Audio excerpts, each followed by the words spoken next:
नमस्कार। Physics learner platform पर आपका स्वागत है। ऑप्टिक्स की इस लेक्चर सीरीज में पिछले लेक्चर में हम लोगों ने YDSC यानी यंग डबल स्लिट एक्सपेरिमेंट को डिटेल में समझा था। उसके अंतर्गत हमें किस प्रकार से व्यतिकरण प्रतिरूप प्राप्त होता है उन सारी चीजों को हमने डिस्कस किया था। आज हम लोग एक इंपॉर्टेंट टॉपिक है उसी से रिलेटेड है उसको डिस्कस करेंगे और साथ में कुछ इंपॉर्टेंट न्यूमेरिकल क्वेश्चंस की भी यहाँ पर प्रैक्टिस करेंगे। ठीक है, तो देखिए आज जिस टॉपिक को हम डिस्कस करेंगे वो है हमारा पदार्थ या शीट के अपवर्तनांक के मान का निर्धारण। ये क्या है मैं आपको सारा डायग्राम अभी बता दूंगा, ठीक है ना। Determination of refractive index of A mica sheet. देखिए आपने जब पहले यंग डबल स्लिट एक्सपेरिमेंट देखा था तो डायग्राम ऐसा ही था। चेंजेस क्या है कि जैसे ये पहली आपकी तरंग जा रही है, ये मान लीजिए फर्स्ट आपकी वेव जा रही है और ये मान लीजिए आपकी सेकेंड वेव जा रही है इस तरह से, ठीक है ना। तो वहां पर तो इस प्रकार का बीच में हमने कोई पदार्थ नहीं रखा था। यहां पर अब हम क्या कर रहे हैं कि मैंने यहां पर एक पदार्थ रख दिया, कोई एक माइका शीट, माइका एक आपका एलिमेंट है, तो माइका शीट रख दी जिसकी ये मोटाई चौड़ाई कुछ भी कह दीजिए, उसका जो मोटाई चौड़ाई है वो t है और उसका अपवर्तनांक कितना है, म्यू है। तो आपको यंग डबल स्लिट एक्सपेरिमेंट में जो आपने मैथमेटिकल कैलकुलेशंस की थी उन कैलकुलेशन के आधार पर आपको बताना है कि ये जो आपकी माइका शीट है जिसका अपवर्तनांक आप कह रहे हो म्यू, उस म्यू का एग्जैक्टली मान कितना होगा वो आपको डिटरमाइन करना है। ठीक है, बहुत इंपॉर्टेंट है, ये एग्जाम में क्वेश्चन पूछा जाता है। और आपको एक चीज ध्यान रखनी है, म्यू का मान, म्यू जो होता है किसी भी पदार्थ का अपवर्तनांक है। एक कॉन्सेप्ट यहां पर आपको और सीखना पड़ेगा, अभी मैं बताता हूं। पहले आप ये देखिए, आपको क्वेश्चन तो समझ में आ गया होगा मेरे हिसाब से, ठीक है ना। सिचुएशन आपको सारी वो की वही है, वही तरंगे चल रही है, अध्यारोपण होगा, यहाँ पैटर्न मिलेगा, वो सब कुछ होगा, लेकिन थोड़ा डिफरेंस होगा। क्यों? क्योंकि अब आपने तरंग के बीच में क्या रख दिया, एक पदार्थ रख दिया जिसकी मोटाई t और अपवर्तनांक म्यू है। तरीका वही, हम क्या निकालेंगे, पथांतर निकालेंगे। पथांतर का सिंपल सा मतलब क्या होता है, यहां से यहां आप एक क्या करोगे, एक परपेंडिकुलर ड्रॉ करोगे, ठीक है, एक परपेंडिकुलर ड्रॉ करोगे। फिर वो मान, ये आपको पता ही है, ये थीटा है, तो ये कितना हो गया, ये हो गया आपका d साइन थीटा, ठीक है ना। वो सारा आप डेल्टा का मान रख करके निकालोगे। लेकिन यहां पर पथांतर इतना सिंपल, ये d साइन थीटा सीधा नहीं आएगा, ध्यान रखना, ठीक है ना।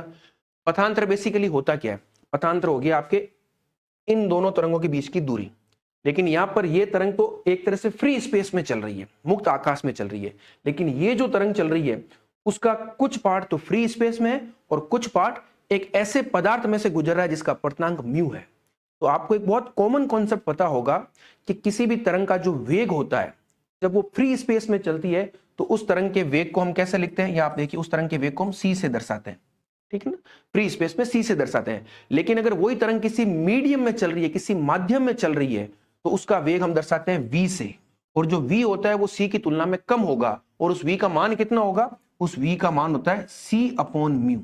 ये ध्यान रखना आप हमेशा, जब तरंग फ्री स्पेस तो उसका वेलोसिटी c, जब तरंग किसी माध्यम में तो v हो गया c बाई म्यू, और म्यू हमेशा एक से ज्यादा है, तो जैसे ही c में एक से ज्यादा संख्या का आप भाग लगाओगे तो उस v का मान कम ही आएगा, ये ध्यान रखना।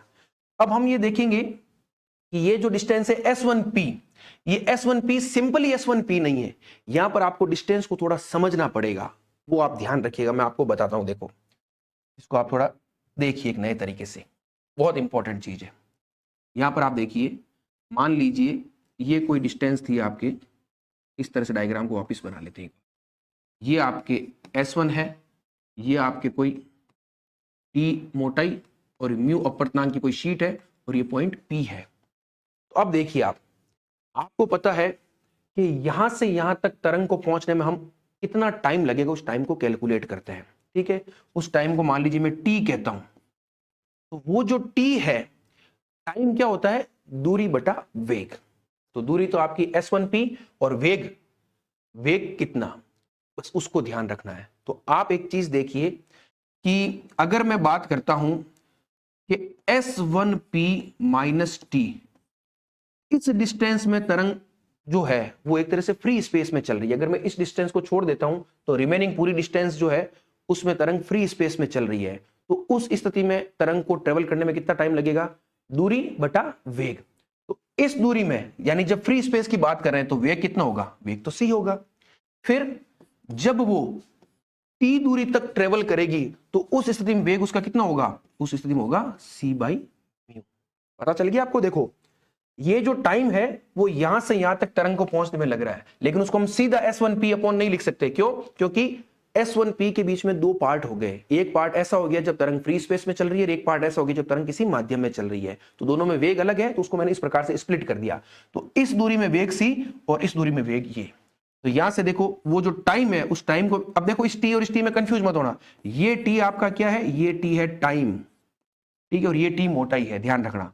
तो ये t को मैं कैसे लिखूंगा, देखो S1P और ये म्यू ऊपर चला गया तो plus mu minus 1t upon c। ये पूरी, ये क्या है, ये एक प्रकार की डिस्टेंस है आपकी, ये क्या एक प्रकार की डिस्टेंस है, ठीक है। और ये आपका क्या है, ये आपकी वेलोसिटी है। और ये डिस्टेंस कौन सी है, यहां से यहां तक तरंग को पहुंचने में तय की गई दूरी। और इस डिस्टेंस में हमने सब कुछ कैलकुलेट कर लिया, फ्री स्पेस को भी देख लिया और म्यू अपवर्तनांक पदार्थ में कितनी दूरी चली, किस प्रकार चली, वो भी कैलकुलेट कर लिया। तो अब देखिए, जब हम माइका शीट रख करके वो डिस्टेंस निकालेंगे तो उस डिस्टेंस को मैं सिंपली S1P नहीं कहूंगा, उस डिस्टेंस को मैं कहूंगा S1P स्टार। स्टार का सिंपल सा मतलब हो गया कि जब आपने शीट रखी है तो कितनी दूरी चली, तो वो दूरी कितनी हो जाएगी, वो दूरी हो जाएगी आपकी इसके बराबर। तो S1P स्टार कितना आ गया आपका, S1P स्टार आ गया S1P plus mu minus 1t। ये डिस्टेंस आपको पता रखनी है, ठीक है। क्योंकि जब आप इस केस में माइका शीट रख करके जब आप उनके बीच में पथांतर निकालोगे, तब पथांतर तो हमने पहले भी लिखा था, पथांतर हमने पहले कैसे लिखा था, पथांतर था आपका S2R, वो किसके बराबर था, वो था S2P माइनस S1P। ये कब था, जब वो फ्री स्पेस वाली कंडीशन थी। अब जब आप पथांतर निकालोगे S2R तो वो कितना हो जाएगा, वो हो जाएगा S2P माइनस S1P स्टार। तो इसमें इसमें दोनों में चेंजेज आएगा, उस चेंजेज को हम समझेंगे और फिर कुछ कंडीशंस लगाएंगे, तब आप आराम से उस पदार्थ के अपवर्तनांक का मान आराम से निकाल सकते हो। तो ये चीज आपको पता चल गई। अब इसी चीज का यूज करते हुए हम आगे बढ़ेंगे। तो वापिस एक बार डायग्राम की तरफ आता हूं, आप इस डायग्राम को देख लीजिए, क्या चीज है वो मैंने बता दिया। अब हम क्या करते हैं, एक एक चीज को स्टेप बाय स्टेप आगे बढ़ाते हैं। तो आप एक बार देखिए इसको। अब हम इस डायग्राम के आधार पर दोनों ही केस को कंसिडर करते हैं। तो देखिए, सबसे पहले हम क्या करेंगे कि जब मान लीजिए शीट उपस्थित नहीं है, तब हम इन दोनों तरंगों में पथांतर देखेंगे, और जब शीट उपस्थित है तो इन दोनों तरंगों में पथांतर को कैलकुलेट करेंगे। तो देखो, मैं यहां पर एक लिख देता हूं, एक लाइन, आप इसको देखिए एक बार। तो देखिए आप, मैं यहां लिख रहा हूं, तरंग S1P तथा S2P के मध्य पथांतर, phase difference between S1P and S2P। यहां पर हम दो केस लेंगे। कौन कौन से लेंगे, पहला तो हम ले लेते हैं कि मान लीजिए शीट अनुपस्थित हो, शीट अनुपस्थित हो।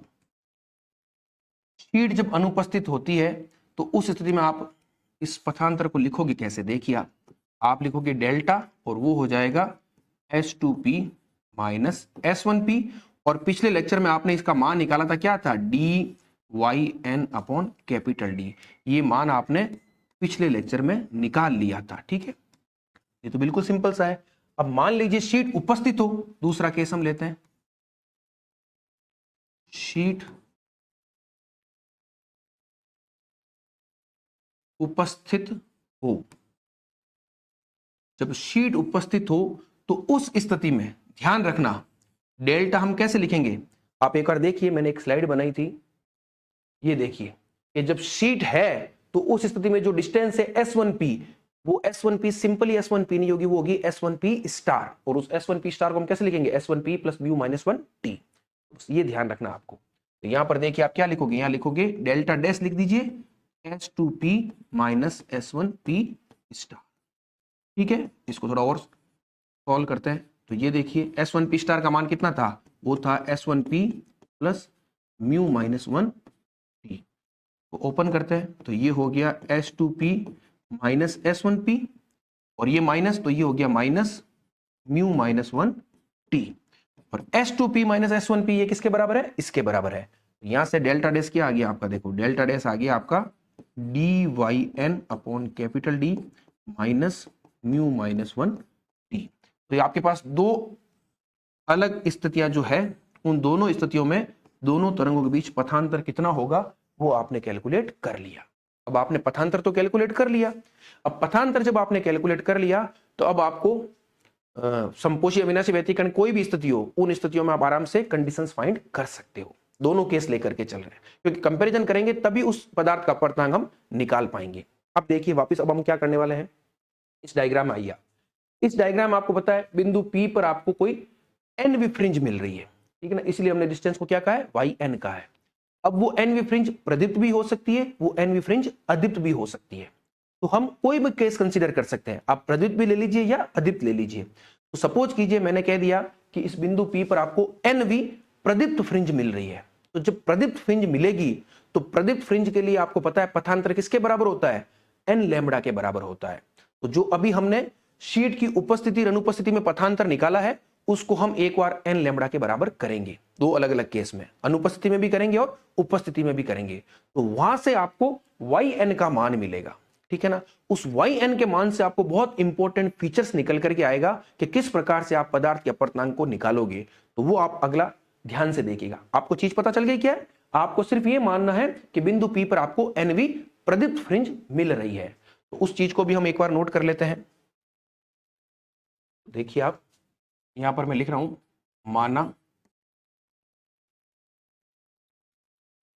बिंदु P पर NV प्रदीप्त फ्रिंज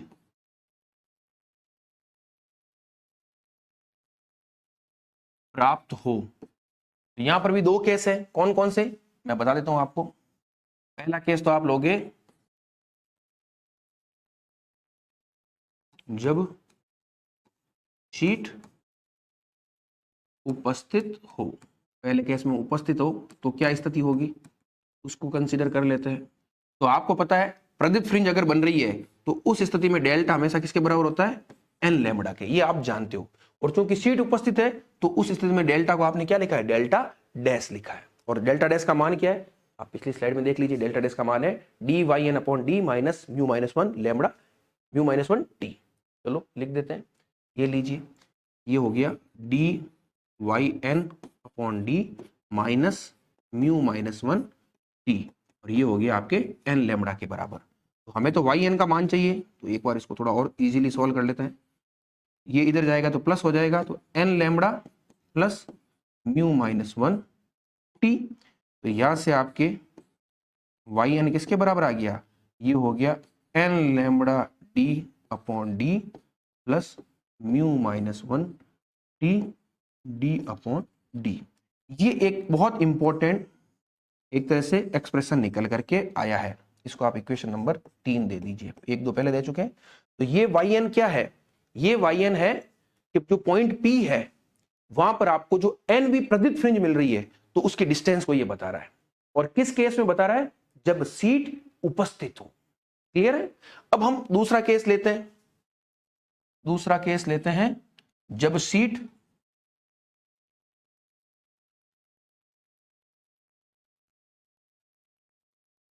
अनुपस्थित हो। तो देखिए उस केस में डेल्टा किसके बराबर हो जाएगा, डेल्टा हो जाएगा n लैम्बडा के बराबर। n लैम्बडा तो होगा क्योंकि हम प्रदीप्त फ्रिंज ले रहे हैं, तो वो तो कोई क्वेश्चन नहीं है। लेकिन यहां पर डेल्टा डैश था, शीट उपस्थिति, यहां केवल डेल्टा होगा। और ये डेल्टा किसके बराबर है, देख लीजिए पिछली साइड में, ये डेल्टा बराबर है dy/n अपॉन d के। तो ये लीजिए, ये हो गया dy/n upon d is equal to n lambda. तो यहां से yn कितना आ गया, यहां से yn आ गया n lambda d upon small d। ये आपकी हो गई इक्वेशन नंबर 4। अब देखिए बस अब निकलने ही वाला है उसका आंसर। आप दोनों इक्वेशन को चेक कीजिए, इक्वेशन 3 और 4 क्या अंतर आ रहा है।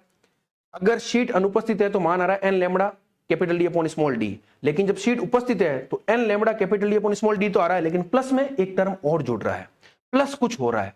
तो यहां से एक निष्कर्ष तो क्या निकल रहा है, एक निष्कर्ष ये निकल रहा है, डायग्राम देखिए एक बार आप, ये जो आपने डायग्राम बनाया है, अगर शीट उपस्थित नहीं है तो जो P आपको यहां मिला, यहां पर जो NV प्रदीप्त फ्रिंज मिली, और जब आपने शीट लगा दी तो वो NV प्रदीप्त फ्रिंज क्या होगी, इतनी डिस्टेंस पर नहीं रहेगी, इससे कुछ ऊपर की तरफ शिफ्ट हो जाएगी। बहुत इंपॉर्टेंट निष्कर्ष अभी मैं लिखने वाला हूं उसको, कि जब आप म्यू अपवर्तनांक की शीट काम में लेते हो तो पर्दे के बिंदु P पर जो एनवी प्रदीप्त फ्रिंज होती है वो शीट की अनुपस्थिति की तुलना में ऊपर की तरफ शिफ्ट हो जाती है। क्या हो जाती है? ऊपर की तरफ शिफ्ट हो जाती है। क्लियर होगी ये चीज? अब वो शिफ्ट हो गई तो उससे हमें क्या बेनिफिट हुआ? उससे हमें यह बेनिफिट हुआ कि आपको पता है आप जब भी एक्सपेरिमेंट करते हो तो हमेशा क्या करते हैं हम, एक लेबोरेटरी में किया जाता है, ठीक है ना, आप लैब वर्क है तो आप क्या करोगे, आप एक काम करोगे कि एक बार शीट की अनुपस्थिति में एन फ्रिंज प्राप्त, एन का मतलब हो गया दूसरी तीसरी चौथी कोई भी पकड़ लीजिए आप, सपोज करो मैंने 5 फ्रिंज ले ली शीट की अनुपस्थिति में, वो डिस्टेंस कैलकुलेट कर ली। फिर मैंने देखा कि जब मैंने शीट लगाई तो वो जो 5 फ्रिंज है वो कितनी दूरी तक शिफ्ट हो गई, तो वो हम क्या करेंगे, उस दूरी को कैलकुलेट कर लेंगे और देख लेंगे उस दूरी में कितनी एक्स्ट्रा फ्रिंजेज बन रही है, ठीक है। तो वो जो डिस्टेंस या जो सेपरेशन है उस सेपरेशन का यूज करते हुए अब लास्ट बात हम क्या करने वाले हैं कि जो म्यू है वो हम कैसे कैलकुलेट करेंगे उसकी चर्चा हम इस सेपरेशन के आधार पर कर लेंगे। तो यहां पर मैं एक दो चीजें और नोट करता हूं, उसको भी आप एक बार देख लीजिए। देखिए जो चीज हमने समझी है उसको मैं नोट डाउन कर देता हूं, आप लिख लीजिए। स्पष्ट है कि शीट की उपस्थिति में व्यतिकरण प्रतिरूप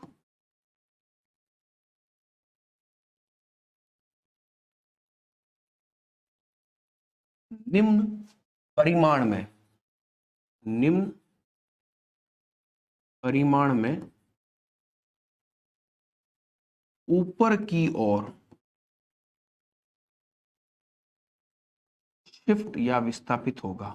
ये आपने देख लिया क्योंकि प्लस आ रहा है, तो देखो आपने देखा ना, ये देखो शीट नहीं है तब तो आपको एन फ्रिंज इस डिस्टेंस पर मिल रही है, जब शीट है तो इस डिस्टेंस पर मिल रही है, तो चूंकि प्लस आ रहा है तो वो ऊपर की तरफ चला जाएगा। और कितने परिमाण में? Mu -1 T capital D upon small D. चलिए लिख लेते हैं कितना परिमाण आ गया, ये आ गया आपका mu -1 T capital D upon small D. अब आप एक फ्रिंज चौड़ाई का फॉर्मूला जानते हो क्या, उसको मैं यहां लिख देता हूं। आप जानते हो कि जो बीटा होता है वो किसके बराबर होता है? Lambda capital D upon small D के बराबर होता है। ये तो आप जानते होंगे मेरे हिसाब से, बीटा किसके बराबर है, ठीक है। तो इस चीज का हम यूज ले लेते हैं। तो यहां से देखो capital D upon small D किसके बराबर हो जाएगा? बीटा अपॉन लैम्बडा के बराबर हो जाएगा। तो इसको अगर मैं यूज करता हूं तो ये जो परिमाण है वो कितना हो गया? Mu -1 T beta upon lambda. तो इतने परिमाण से शीट की उपस्थिति में व्यतिकरण प्रतिरूप ऊपर की तरफ शिफ्ट हो जाता है। अब हम लास्ट स्टेप हमारा आगे हम क्या करेंगे, मैंने कह दिया मान लो जब आपने शीट लगाई तो N V fringe capital N संख्या में क्या हो गई? ऊपर की तरफ शिफ्ट हो गई। मान लीजिए आपने कहा एन वी फ्रिंज, आपको 5 वी फ्रिंज की हमने चर्चा कर ली, कोई 5th फ्रिंज ले ली, तो शीट की उपस्थिति मान लीजिए 5th है, जब शीट लगाओगे यानी उपस्थिति होगी तो वो क्या होगी? कुछ ऊपर की तरफ शिफ्ट हो जाएगी। तो उसको हम गिनेंगे कितनी ऊपर चली गई, कितनी फ्रिंजें ऊपर चली गई। तो सपोज कीजिए 5 फ्रिंजें ऊपर चली गई, तो एक फ्रिंज की चौड़ाई बीटा है, तो ये जो डिस्टेंस है वो किसके बराबर हो जाएगी? 5 बीटा के बराबर हो जाएगी। यानी एक तरह से मान लीजिए सीट उपस्थित नहीं है तब तो 5वीं फ्रिंज है हमने ले ली, और जब उसी स्थिति में फ्रिंज आपने शीट लगा दी तो सपोज करो वो 10वीं फ्रिंज तक चली गई, तो डिफरेंस कितना हो गया? 5 फ्रिंजों का। तो 5 फ्रिंजों का मतलब हो गया एक फ्रिंज की चौड़ाई बीटा, तो 5 फ्रिंजों की चौड़ाई 5 बीटा। तो हमें नहीं पता 5वीं है, चौथी है, तीसरी कौन सी, हम तो कह रहे हैं कैपिटल एन संख्या में फ्रिंज क्या हो गई? ऊपर की तरफ शिफ्ट हो गई। तो फिर हम कैलकुलेट कर लेंगे, इसको किसके बराबर कर देंगे? ये जो परिमाण शिफ्ट हुआ है इसको हम कैपिटल एन बीटा के बराबर कर देंगे। तो देखिए यहां पर मैं एक लाइन लिख रहा हूं, उसको आप आराम से नोट कर लीजिए। आप लिखिए शीट की उपस्थिति में बिंदु P कैपिटल N फ्रिंजों जितना विस्थापित हुआ हो, तब मान लीजिए कैपिटल एन संख्या में फ्रिंजों जितना विस्थापित हो गया तो क्या होगा? ये जो विस्थापन हमने निकाला है वो एन बीटा के बराबर हो जाएगा। तो उस स्थिति में आप देखिए ये जो म्यू माइनस 1t ये बीटा अपॉन लैम्बडा है, ये किसके बराबर हो जाएगा, n बीटा के बराबर, क्योंकि ये कैलकुलेशन है, हमने देख लिया कितना विस्थापित हुआ और हमने ये एक्सपेरिमेंट से देख लिया उस फ्रिंजों की संख्या को गिन लिया कि मान लीजिए कैपिटल एन संख्या फ्रिंजों जितना विस्थापित हो गया तो एक फ्रिंज चौड़ाई बीटा तो 5 फ्रिंज चौड़ाई 5 बीटा या n फ्रिंज चौड़ाई n बीटा। तो यहां से देखिए ये बीटा से बीटा चला गया आपका और एक मान आ गया म्यू माइनस 1 और ये हो गया आपका n लैम्बडा ये अपॉन में t। यहां से म्यू कितना आ गया, आप देखिए म्यू आ गया n lambda t plus 1। Clear है? तो ये देखो आपकी म्यू आ गया, आपको म्यू ही तो चाहिए था। अब इस म्यू को आप निकालोगे कैसे? बिल्कुल आसान है। देखिए जो प्रकाश आपने काम में लिया है उसकी वेवलेंथ तो आपको पता ही होगी, तो लैम्बडा निकल जाएगा, पता चल गया। टी जो शीट आपने ली है उसकी चौड़ाई मोटाई जो भी है वो आप आराम से मेजरमेंट उसका कर ही लोगे, तो टी भी पता चल गया। 1 तो एक संख्या है। मेन चीज पता करनी है एन कैसे आएगा, तो एन आएगा एक्सपेरिमेंट से। आप एक बार बिना शीट लगा के एक्सपेरिमेंट कीजिए, पर्टिकुलर कोई भी फ्रिंज ले लीजिए, कोई एक डिस्टेंस ले लीजिए, वहां पर मान लो 5 फ्रिंज ले ली, फिर आप शीट लगाइए और देखिए कितनी फ्रिंज है विस्थापित, उसको गिन लीजिए एक्सपेरिमेंट से। तो वो जो गिनोगे उस मान को आप यहां रख दीजिए, तो आपके पास पूरा का पूरा क्या मान आ जाएगा, म्यू का मान आ जाएगा। बहुत इंपॉर्टेंट है, इस प्रकार की कैलकुलेशन हम आगे बहुत सारी करनी है। तो मेरे हिसाब से आपको ये पूरा लेक्चर आसानी से समझ में आ गया होगा। बहुत सिंपल है, शीट की उपस्थिति और शीट की अनुपस्थिति इन दोनों को कंपैरिजन करते हुए आप आगे बढ़ोगे स्टेप बाय स्टेप। आपको स्टेप को मेमोराइज करना है, बाकी सब चीजें आपको पता है। अगर आपने स्टेप को मेमोराइज कर लिया तो इस पूरे टॉपिक को या इस पूरे डेरिवेशन को, इस कैलकुलेशन को करना आपके लिए बहुत आसान रहने वाला है। फॉर्मूला जरूर याद रखिएगा, ठीक है ना। अब ये 2-4 जो फॉर्मूले मैंने बताए इन सबको आप याद रखिएगा। एक तो ये इंपॉर्टेंट चीज है, कई बार डायरेक्ट पूछ लिया जाता है कि अगर आपने शीट रख दी तो कितने परिमाण से विस्थापित होगी, वो आपको सीधा पता होना चाहिए। और बीटा का फॉर्मूला ये सब आपको पता होने ही होने चाहिए। तो ये बहुत इंपॉर्टेंट चीज थी जो हमने डिस्कस की। तो आज के लेक्चर में हम लोगों ने इसको यहीं समाप्त करेंगे। नेक्स्ट लेक्चर में हम लोग क्या करने वाले हैं, जो पूरा YDSC हमने सीखा है उस पर बेस्ड कुछ 2-3 न्यूमेरिकल क्वेश्चंस हम करेंगे ताकि हमारी कॉन्सेप्चुअल क्लैरिटी थोड़ी और अच्छे से हो सके। Thank you.